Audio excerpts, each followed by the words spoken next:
from Satu, Malaysia. Welcome to the opening ceremony of the 8th Heads of Mission Conference 2014. The theme of this year's conference is Transforming Malaysia's Diplomacy towards 2020 and beyond. To begin our program, may I please invite Encik Kamarul Hakim to recite the doa.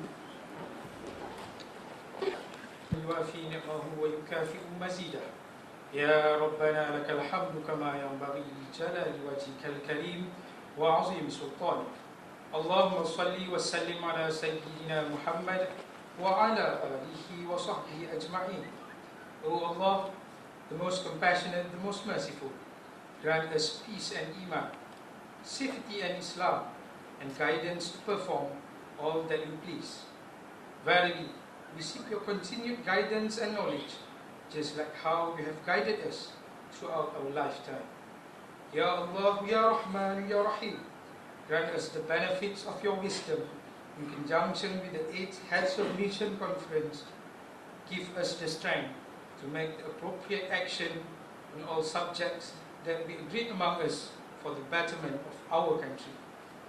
Allahumma ya mujib as-sa'ilin, O Allah, bestow on us endurance and make our foothold certain, and give us help in upholding and protecting Malaysia's sovereignty, territorial integrity and national interests. O Allah, grant our country and the entire world with safety, peace, tranquility, progress and development. O Allah, may this day of ours be better than yesterday. May our tomorrow be better than today. Please grant us positive outcomes in all our efforts and save us from disappointment, both in this world and the hereafter. Allahumma ij'al jam'ana haza jam'an marhuma wa tafarruqana min ba'dihi tafarruqan ma'suma wa la taj'al fina wa la ma'ana shaqiyan wa la matrudan wa la mahruma. Rabbana atina fid dunya hasanah wa fil akhirati hasanah wa qina azaban nar. وادخلنا جنة مع الأبرار يا عزيز يا غفار يا رب العالمين. وصلى الله على سيدنا محمد وعلى آله وصحبه وسلم والحمد لله رب العالمين. Bismillahirrahmanirrahim. Yang berhormat Datuk Seri Muhammad Najib Tun Abdul Razak, Prime Minister Malaysia. Yang berhormat Datuk Hamzah Zainuddin, Deputy Foreign Minister, yang berbahagia Datuk Osman Hashim, Secretary General of the Ministry of Foreign Affairs, distinguished heads of missions, Tan Sri, Datuk, ladies and gentlemen. Assalamualaikum warahmatullahi wabarakatuh. Salam sejahtera dan salam satu Malaysia. First and foremost, allow me to warmly welcome YB Datuk Sri Muhammad Najib Tun Abdul Razak, the Prime Minister of Malaysia, to the 8th Heads of Mission Conference.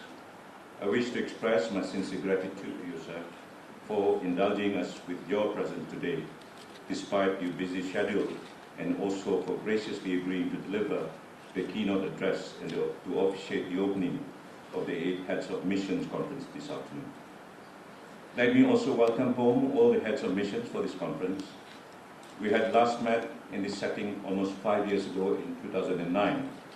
It is indeed timely that we meet again to assess, evaluate, and where necessary, recharge the course of our foreign policy to be in tune with our aspirations to be a high-income developed nation by 2020. The mandate given by the people in the last general election is a clear testimony and manifestations of the people's trust and support for the government led by YB Datuk Sri Muhammad Najib Tun Abdul Razak to continue with the transformation policies that we have embarked on and steer this great nation of ours to greater heights. Ladies and gentlemen, the year 2020 will mark an historic milestone in the journey of our country when we achieve the status of a developed nation. We have a clear sight of where we want to go, of what we want to be. We are also aware that the journey to our intended destination is no less challenging from those that we have gone through before. The advent of information and communication technologies and globalization, among others, further add to these challenges. We are also at this historic juncture where emerging countries are becoming global players to be reckoned with. During the period of global financial crisis in 2007 and 2008, emerging countries in the South, led by China, were the engine of growth that mitigated a global depression. It is said that the center of economic growth will shift to Asia. Yet this shift in global power has by no means lessened Malaysia's conduct of relations with countries in other regions. We remain steadfast in building financial bonds of friendship with all the countries. We remain committed to building a peaceful and secure world. Malaysia's pragmatic and principled foreign policy has placed Malaysia in a highly regarded position and is well respected internationally. But the apparent success in the pursuit of our foreign policy goals does not mean that our foreign policy must remain static. In fact, if you must, Malaysia's foreign policy can take up a new form. Malaysia's diplomacy can take up a new approach. After all, foreign policy and diplomacy are intended to promote and protect Malaysia's interests. If transforming Malaysia's diplomacy is what it takes to ensure Malaysia's progress and its interests we are promoted and protected, then transform we must. We must never be trapped in a comfort mentality, and comfort can be a hindrance to our progress. Some of our detractors were still caught in what they call the glory days of Wisma Putra and often quote the legacy of our predecessors as the benchmark of foreign policy and the conduct of our nation's diplomacy. We do acknowledge the achievements of our foreign policy in yesteryears. However, it is worthy to note that the world then and the world now are very different places indeed. In fact, the world has moved on into the age of continuously developing information and communication technology, of live streaming, of Facebooks and Twitters, and the age of instantaneous information require a new set of skills and the demands of diplomats today. As we continue this journey towards obtaining the status of high-income developed nation, we may need to re-evaluate Malaysia's foreign policy priorities befitting the stature of a developed nation. This may be seen as a shift in our foreign policy and a shift that is imminent. However, we will not waver from the fundamental principles of foreign policy and diplomacy that we continue to adhere to, of respect for sovereignty and territorial integrity, non-interference, and peaceful settlements of disputes. Ladies and gentlemen, the government has embarked on a national transformation policy which sets a clear path on how we can move ahead to remain competitive and continue to develop this great nation of ours from strength to strength.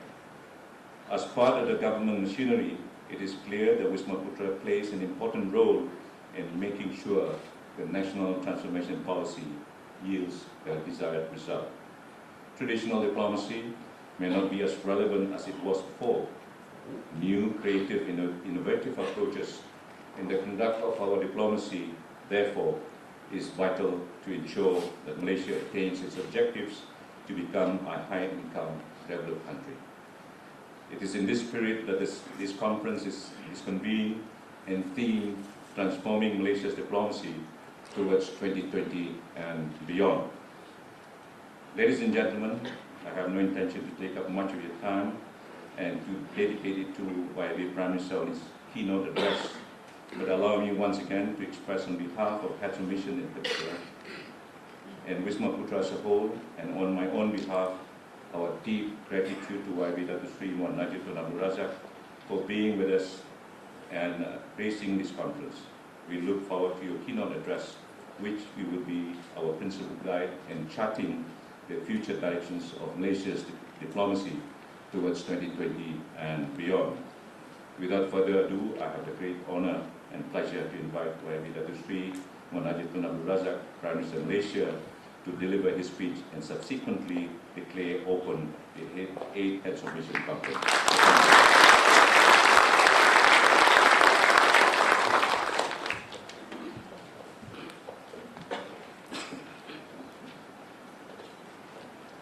Bismillahirrahmanirrahim.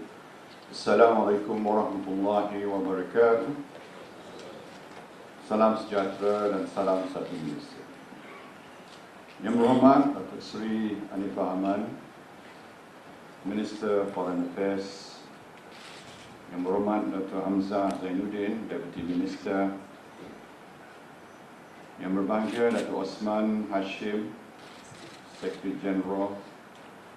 Distinguished heads of mission, members of Wisma Putra, ladies and gentlemen. It is a pleasure to open the 8th Heads of Mission Conference and to share with you some thoughts on the future of Malaysian diplomacy. Our nation, still young by world standards, has already exerted considerable international influence. In recent years alone, we have played our part in peacekeeping and peacemaking, in healing old divisions and establishing new relationships. Credit and thanks belong to you, Malaysia's representatives in the world. So before I begin, allow me to pay tribute to your record, your service, and your dedication to diplomacy. Ladies and gentlemen, over the course of your careers, that diplomacy has been shaped by our total trade is 160% compared to our GDP, which makes us, in per capita terms, one of the highest or largest trading nations in the world. This is set to continue. Our trade expanded by 4.6% last year and is projected to grow at 5.2% this year. As our economy continues to develop, as we move further up the value chain, and produce more intellectual and human capital, the goods that we trade will change. With the coming of regional economic integration, so will the method. But the implications for our foreign policy remain the same. Like any trading nation, we depend on open sea lanes, we depend on general peace, on robust institutions that promote international law and support international norms, and above all, the sense of confidence that others have in our nation.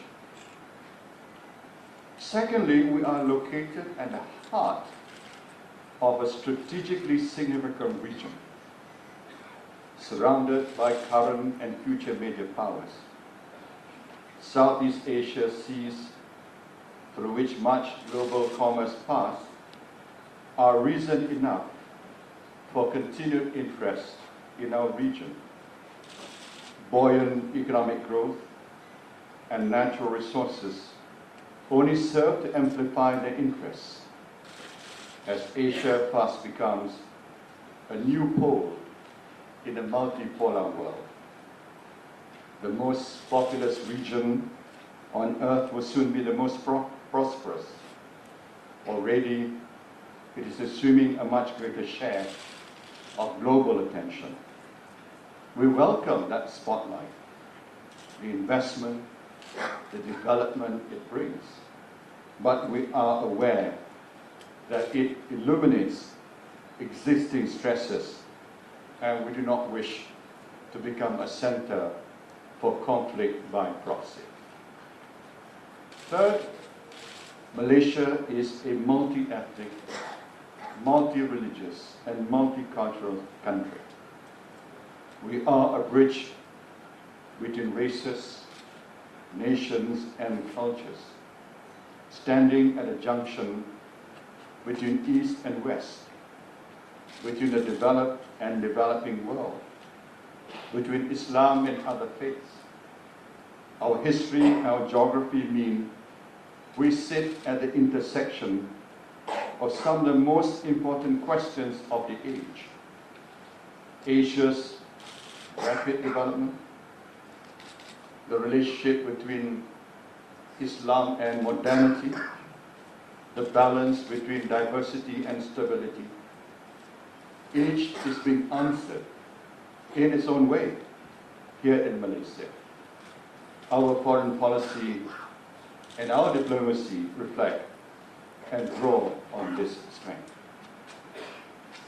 The factors which shape Malaysia's diplomacy, our dependence on global trade, investment and strategic location, and our demographics are in turn shaped by external trends. And here, the ground beneath our feet is shifting as old assumptions are being overturned and new ones emerging. These global and regional trends ask that we adapt our diplomacy to fit the pressures and opportunities of a new century. Traditional global hierarchies are being shaken up by economic and demographic change. The lines dividing north from south are blurring. In challenges such as climate change, we see that the interests and positions of some developing countries converge with those of some in the developed world. In a more multipolar world, even the largest and most powerful countries will seek to form coalitions comprising developed and developing countries to ensure their interests are promoted. As we saw in the middle of the last century, when ideology and cultural differences are allowed to determine the relationship between major powers, the international order itself is at risk. In this context, the way Sino-US relations play out will have profound implications not only for the region, but for the wider world. While both have been at pains to assure us that their relations are founded on mutual cooperation, this is true only in a broader sense. In some cases, there will be competition. It is how the inevitable tensions are managed that matter, with commitments to friends and allies, will add a layer of complexity to Sino-US relations.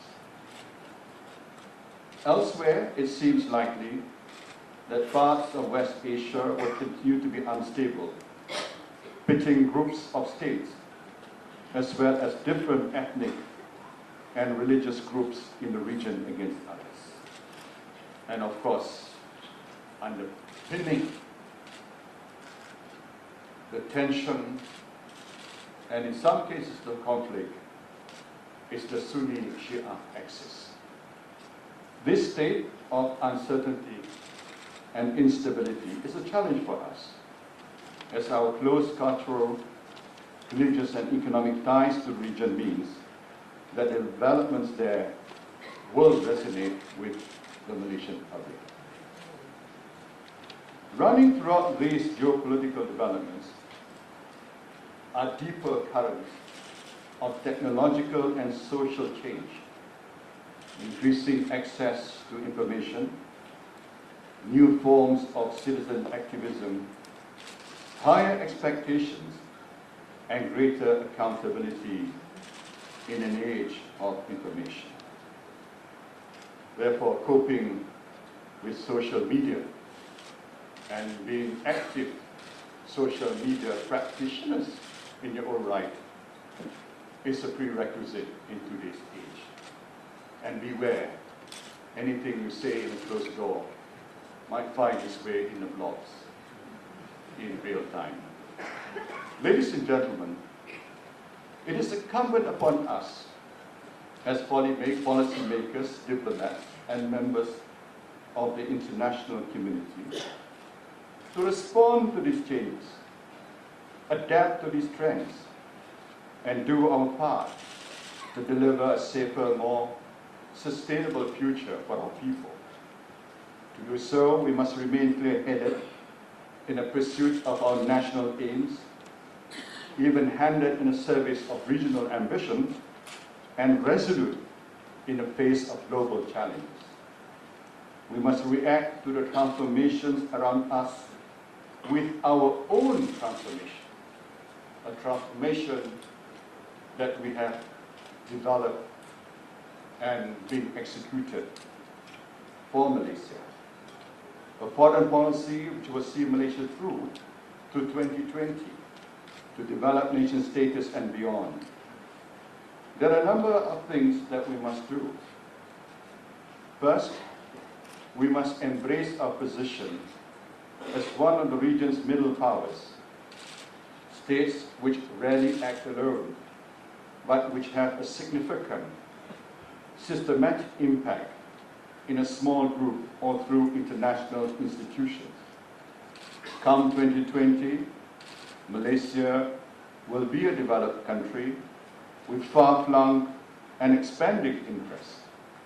The international community, as well as our own public, will expect that we assume our share of the burden of responsibility and leadership. As a middle power, that means playing a greater part in Asia and helping Asia play a greater part in the world, a subject I will say more about in weeks to come. It also means continuing our commitment to ASEAN. We sink or swim with our region.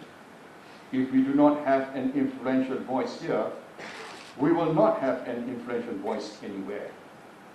We must therefore devote adequate resources to strengthening our bilateral relations with our neighbors and continue to value ASEAN as a fulcrum of peace, prosperity, and stability in the region. Even as we undertake to do more, we must concentrate resources on initiatives that will generate the best returns, leading in areas that concern us the most, not aiming to be everything to everyone. We must sharpen the way we conceive and execute the cooperation and assistance programs we provide at the bilateral, regional, and multilateral levels. And we must assess the impact of such programs and systematically to ensure that they are effective and efficient. The most effective coalition in the future will be those which involve both the developed and developing world.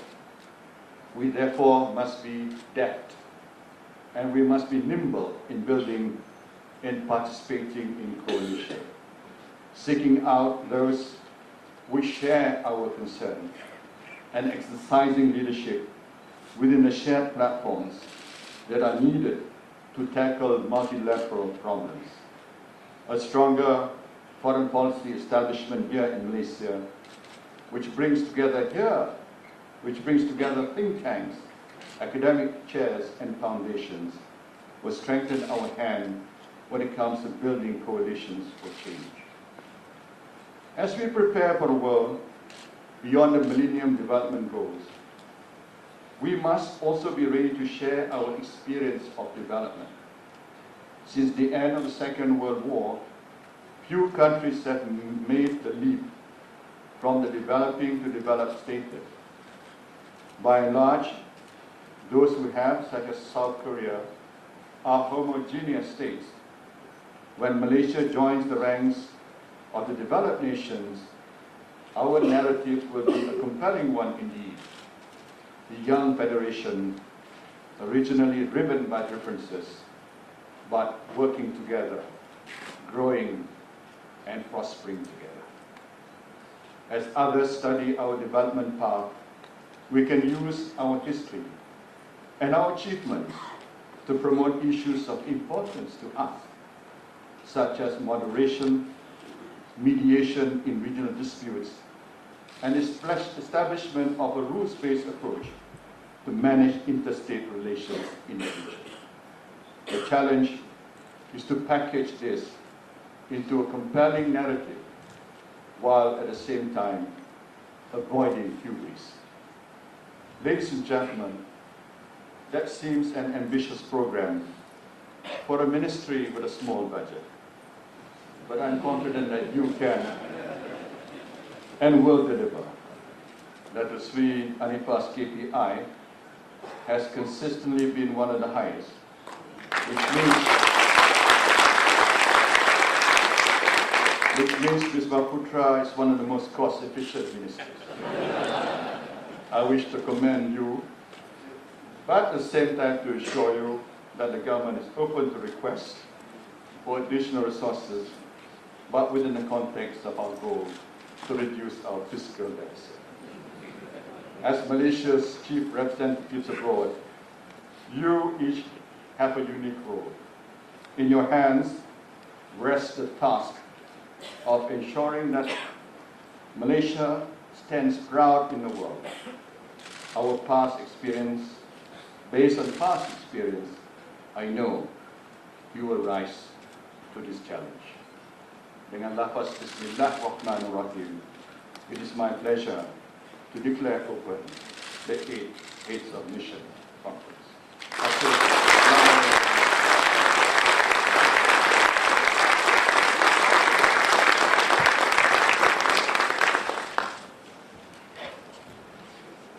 Thank you, Yang Amat Berhormat Prime Minister.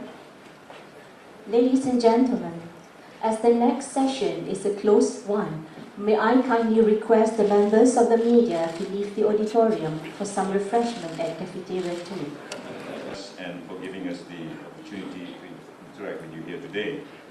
This dialogue session would allow the heads of missions particularly to interact directly with YB Dato' Sri on the ways to transform Malaysia's diplomacy towards 2020 and beyond, and to gain a deeper understanding of YB Dato' Sri's vision and expectations of Wisma Putra in supporting Malaysia's transformation agenda towards becoming a high-income developed nation by 2020.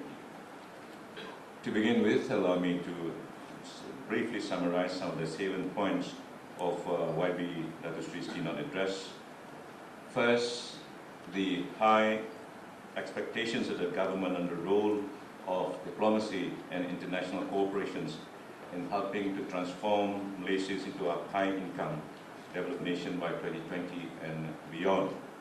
Second, setting up Malaysia's foreign policy priorities and initiatives as a developed country come 2020, and our continued commitment to ASEAN, and as the Prime Minister said, as the region's middle power, Malaysia will play a greater part in Asia, and on this subject we're looking forward to hear more of your visions and views, sir.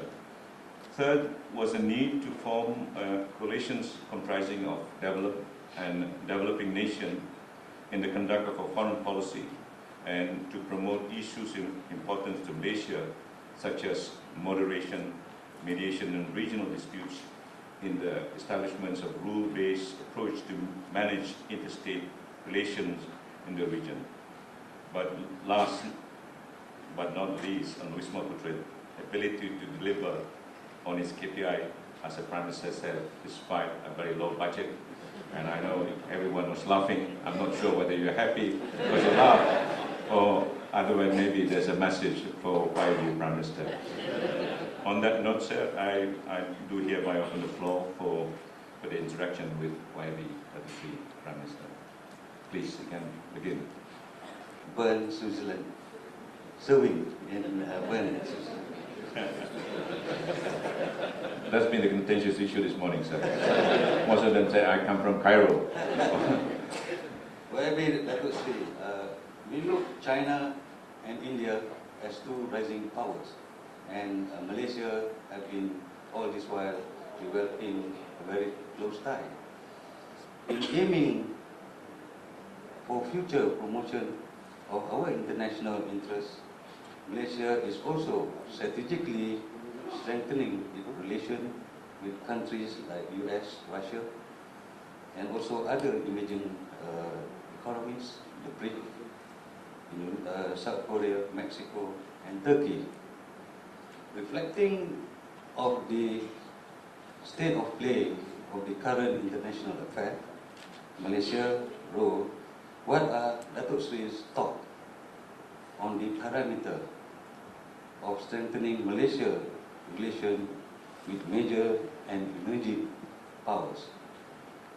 How would Malaysia continue to strengthen its relation with both China and the US, and yet balance its relation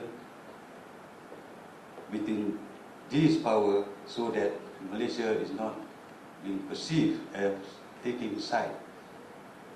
Should Malaysia continue to equidistant diplomacy?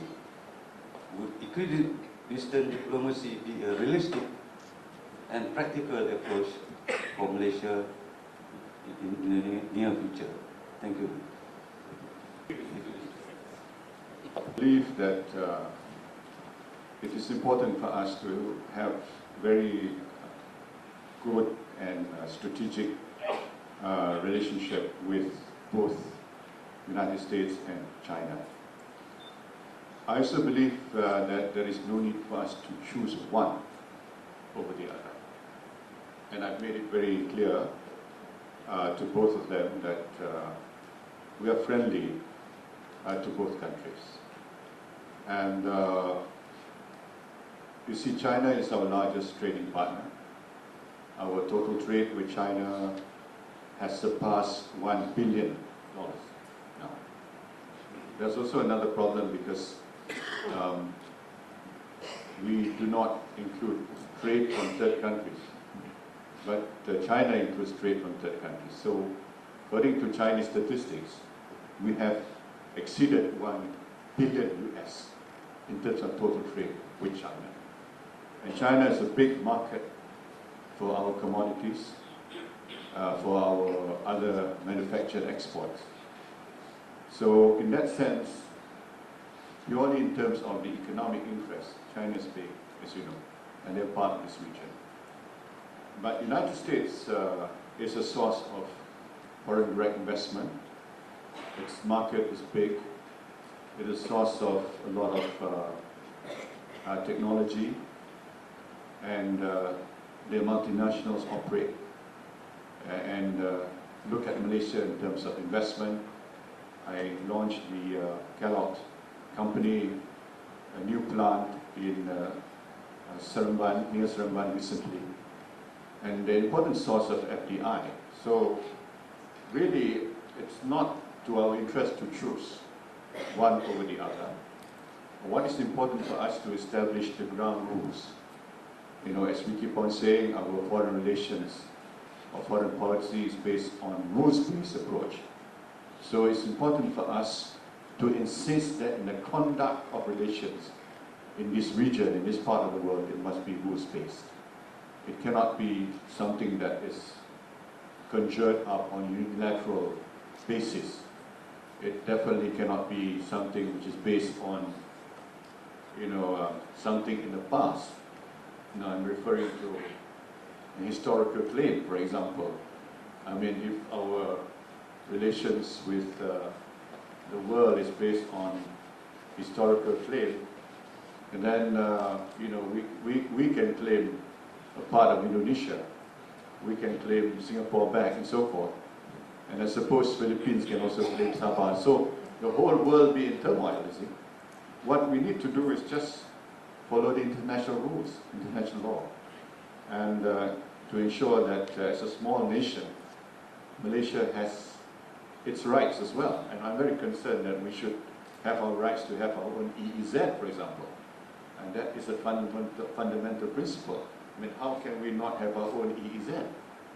That is certainly not a fair and just approach to Malaysia. So, for as long as China and the United States behave according to international law, international norms, I think we do not have to choose one over the other.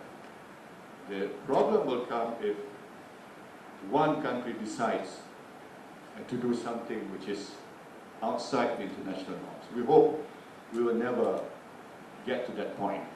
And this is where diplomacy comes in. This is where we must have good relations with them.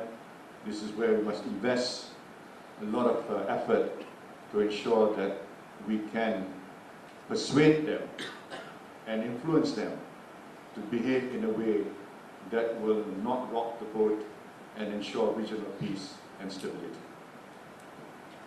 Thank you. So I think this is one way how the Prime Minister's approach in settling disputes through moderations and continuous engagement. This is how the global movements of moderates were mooted by the Prime Minister, and to settle disputes in a very amicable and win-win situations. Can I have the next? Yes, Hasrul. In talking about the transforming Malaysia's diplomacy, I strongly believe that the heads of mission or the embassy should be allowed the latitude to be more aggressive in promoting the interests of the country. Yesterday, I was briefed by my Dato' KSU that our budget originally was 1.2 billion, but we only got 46%. It's a very tall order for us to really reach out, because when we talk about transforming, I think Malaysia's benchmark is with countries like South Korea. And when I see my colleague from South Korea, I remember when I was in Algeria, he basically made every week or at least once a month to all the provinces in Algeria. Whereas my fray, I could only cover 2 or 3 times. After that, I cannot move anymore. So if we want to really transform the Malaysia's diplomacy, our benchmark must be with countries like South Korea, Japan, not with other ASEAN countries. Because normally when we are asked to come up with a budget, we were always told by our side, compare it with the ASEAN countries. I think that is not the correct benchmark. Secondly, the issue of the GMN. I noticed that many times, why we have mentioned that in forums, especially at the developed countries, UN as well as in Europe. But I'm based in Pakistan. I think the global movement of moderates must be addressed to countries like that, because I see every day bloodshed around us, and among the religious leaders, they are fighting one another, among the Sunnis as well as the Shia. So I think the message of moderation is very important.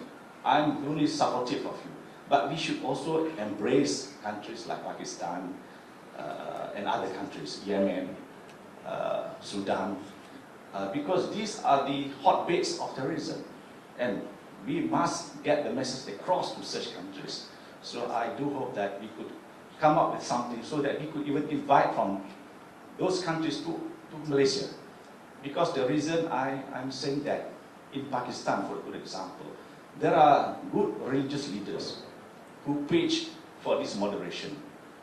But all you know, the next day, he will be slaughtered. So because of that, the leaders are afraid to say about the moderation in Pakistan.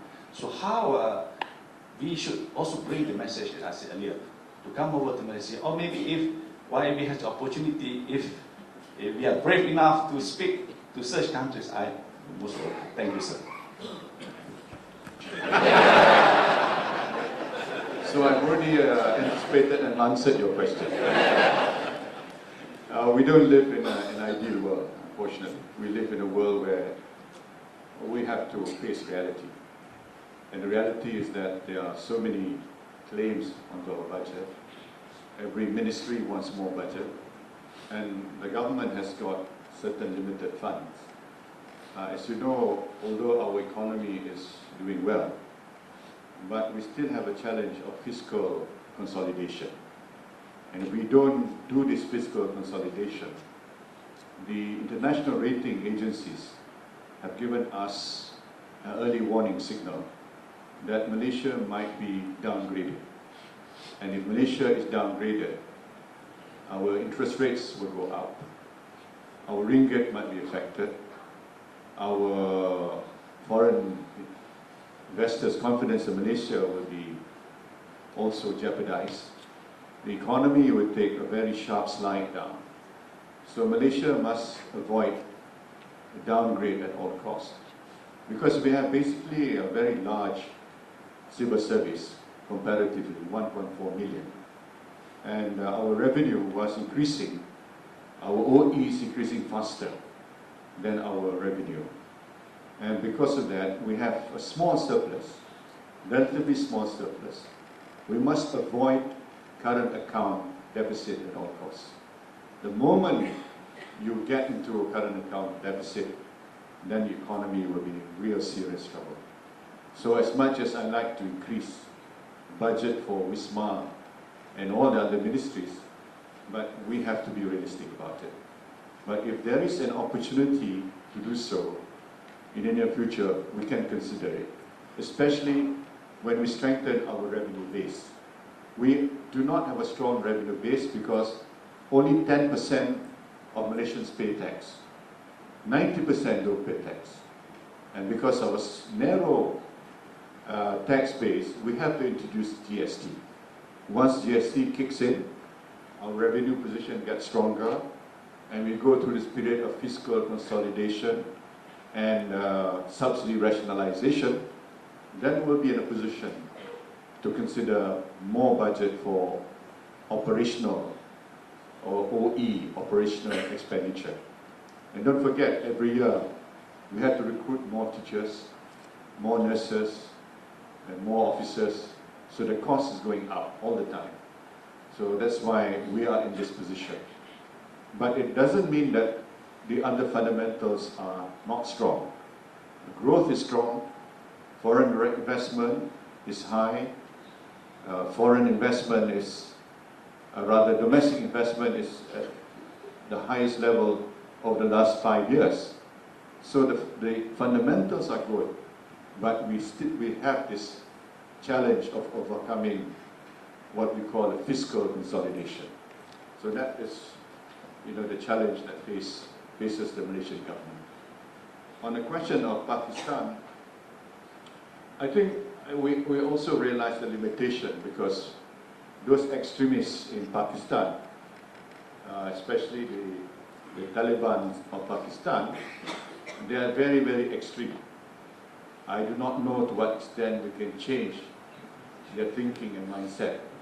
When people who go around vaccinating kids against polio are also killed by them, are shot by them, then you're dealing with one kind of mind that are really, these people are really extreme of the worst kind. So what is important is for people, moderates in Pakistan, to stand up in unison. They must be brave enough to stand up. We can certainly encourage them, we can invite them here, but eventually it is incumbent upon them, for the moderates, to stand up. If all moderates stand up, they will have a chance against the extremists.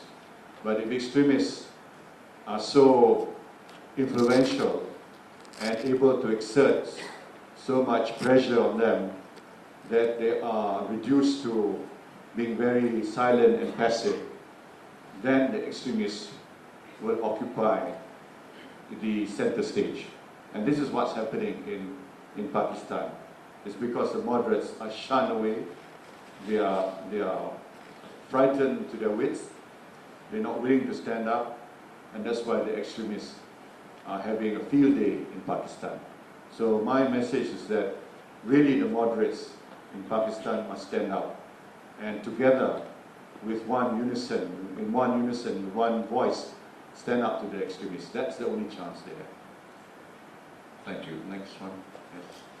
On it, let me give you. Assalamualaikum warahmatullahi wabarakatuh. My name is Hasnuddin, the Governor Representative to ASEAN.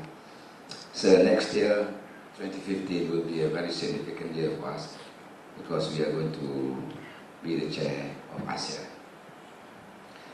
And with Malaysia's chairmanship of ASEAN in 2015, as you rightly pointed out just now, there's a lot of expectations, not on the part of Malaysians alone, but I think the ASEAN member countries as well. And also our partners for Malaysia to play a greater role, to steer and lead ASEAN to much greater heights. And of course to be a more influential organization to determine the future of our region. And also the establishment of the ASEAN community by 2015, also during our chairmanship, and beyond, has garnered great interest, as indeed we have witnessed a lot of achievements towards building ASEAN Community 2015. So, the question that I want to pose to you, sir, is what would be your vision of ASEAN post-2015, and how Malaysia can and should be playing a much more significant role in achieving this vision for the benefits of our people, our nation, and also ASEAN as a whole. Thank you so much, sir. Thank you.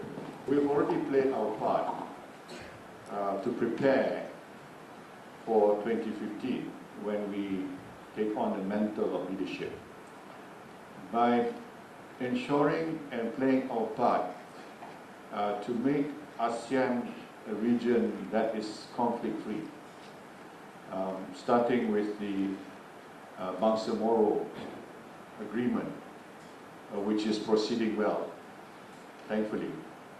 And we're also active participant in the dialogue to achieve long-term political solution in the south of Thailand. That is a precursor to when ASEAN declares itself as a community of nations or as an economic community. I said in my interventions at ASEAN summits, in the recent summits, that it would be a misnomer and an embarrassment when we declare ourselves as a community of nations, but there are serious internal problems, conflicts within the region. I think the world will laugh at us, that there are serious conflicts in the region when we declare ourselves as a community of nations. So that's why we are playing our part. The situation in Thailand is not progressing as well as I would like it because of the complexity of the parties involved and because of the internal problems between the red shirts and the yellow shirts. And the situation in Thailand is a lot worse than I expected. And I think we're seeing, what we see is a conflict between the red and the yellow shirts, but actually it's deeper than that. The situation in Thailand is very serious. So because of that, it's not proceeding as well as I'd like to. And the third area is with respect to Rohingyas. And I think if these three areas can lend itself to some degree of resolution before 2015, then we'll have a good chance that when we take up the leadership in 2015, when we proudly declare ourselves as an economic community at the end of 2015, because we have changed the deadline from 1st January now to the end of 2015. So giving us another 12 months more to play our part, and hopefully then, there will be, some degree of resolution. I'm quite confident about Philippines, but Thailand and Rohingya I think we've got some way to go. But before we take up the leadership, let's, play our part to ensure this region is a region free from any serious conflict. Thank you, sir. Yes. Ambassador Salim. Thank you, Yang Amat, Dr. Sri. Thank you, sir, for your keynote speech. You know, Dr. Sri, in your speech, you mentioned about the coalition of developing and developed countries and our need to participate in this coalition in the future if necessary. So if you can elaborate on this, because this seems to be like a new direction that we need to see in the forthcoming international order for the world. And also, I think, sir, that there is also a necessity, as you mentioned, that there's a need to bring in the civil society, think tanks, and academia to help us to strengthen our foreign policy goals, and also help us to strengthen us as we take part in the various negotiations in multilateral forums. So I think we may need to have a mechanism where we need to see how the think tanks, civil society, and academia should be brought in. Thank you, sir. And the civil society is something that we've already started doing, but we can broaden this because in the countries that you are heads of mission, you have to engage the civil society there as well. And I think this is where there is a shift in terms of your role as High Commissioners and Ambassadors. In the traditional way, you only deal with the Foreign Office. That was good enough, you know. But in today's environment, you have to deal with the multiple sources of influence in every country. And that includes the think tanks, that includes media. You cannot afford to be media shy, for example. You have to deal with the students, the Malaysian diaspora, the potential foreign investors, and so forth and so forth. So your constituency, so to speak, today is much, much bigger than ever before. So as ambassadors and high commissioners, your outreach must be more extensive than in previous years. In the context of Malaysia, I think we can plan how we can incorporate the civil society to help us, academia. For example, in dealing with the human rights issue in Geneva, and you probably need to get the NGOs to help you, because there are NGOs on the other side, so to speak. So you cannot fight them on your own. You've got to have NGOs on this side to help you fight against them, so to speak. So that is an instance of what I mean by having kind of cooperative arrangements with such establishments. The coalition between developed and developing world, a clear example is East Asia Summit. And you see East Asia Summit, you see the developed countries and developing countries together in dialogue partners and as part of the East Asia Summit. So already there is that template.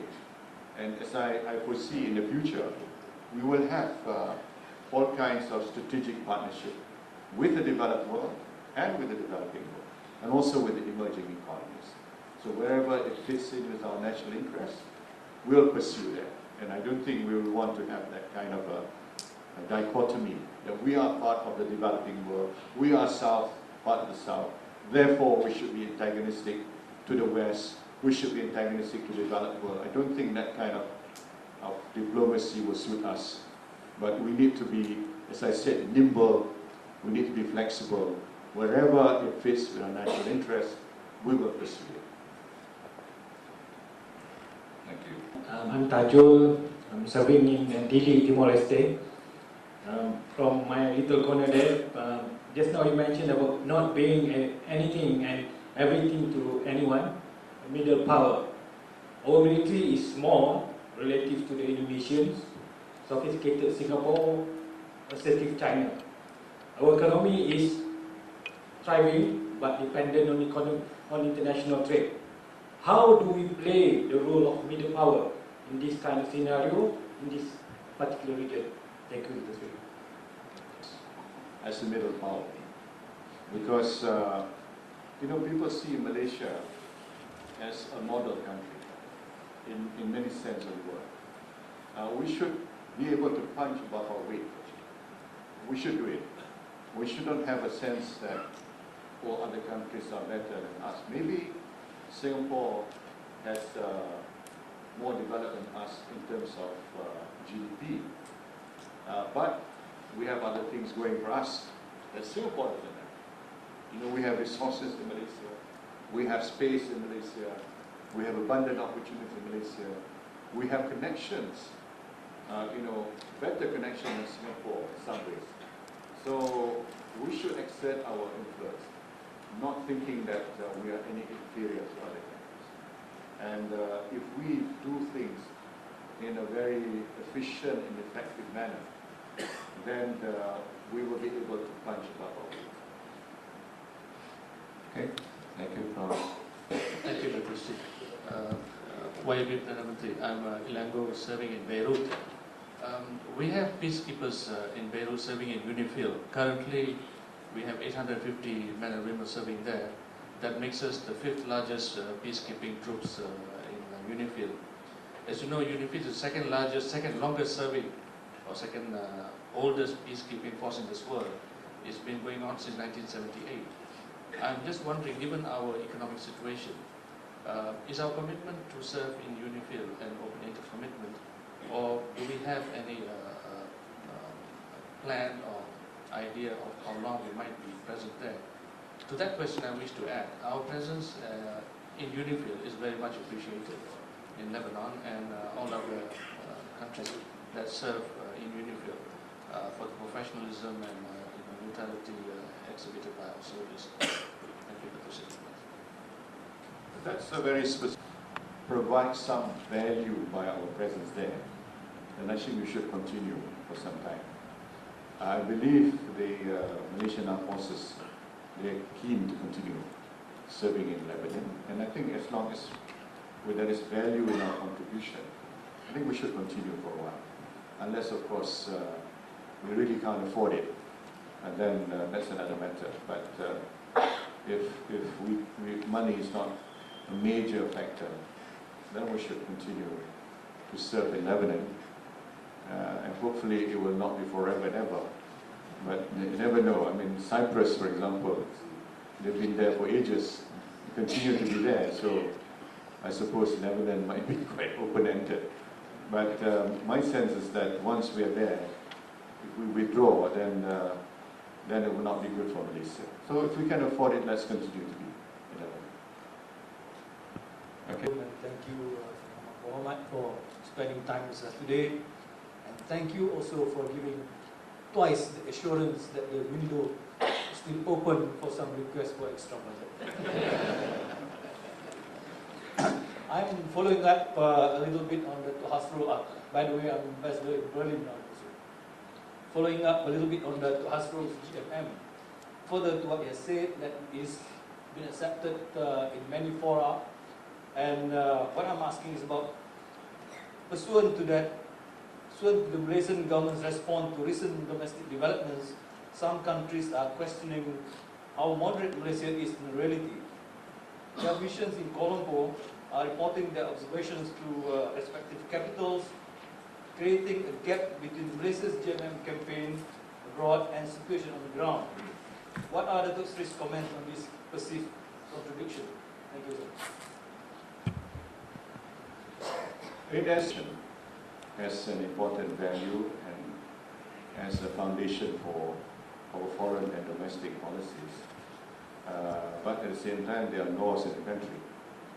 And those laws in the country must be respected. And the people look upon the government to ensure that the rule of law prevails in the country. For example, there are laws against sedition or seditious statement still in our statute. So that has to be observed. You cannot make seditious statement. But it doesn't mean that we've abandoned policy of moderation. Because if you're moderate, you will not utter a seditious statement. And if you're moderate, you wouldn't use a New Year greeting to make certain remarks on YouTube that might offend others. I believe that the principal thing is that you should be sensitive to the feelings of others. You see. So we should not do something against others, and others should not do something against us. You know, principally, if you have this problem between the use of kalima Allah, for example, you know, and I believe the Muslim should not do something to offend the Christians. Christians should not do something to offend Muslims. And if there are other alternatives, so why not live and let live? You know, why pursue something, and to the extent that might affect or hurt the feelings of others? You see. So moderation is important, because if we do not look at ways and means how we can relate to one another, the feeling of give and take.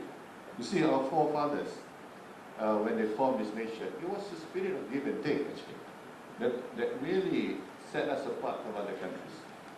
But that lately, that seems to be somewhat missing. There seems to be more polarization in this country. So that is my concern. So we must come back to what essentially, philosophically, how Malaysia or Malaya was really created. It was a basis of give and take, of wanting to be inclusive, you know, and that has set us apart from other countries.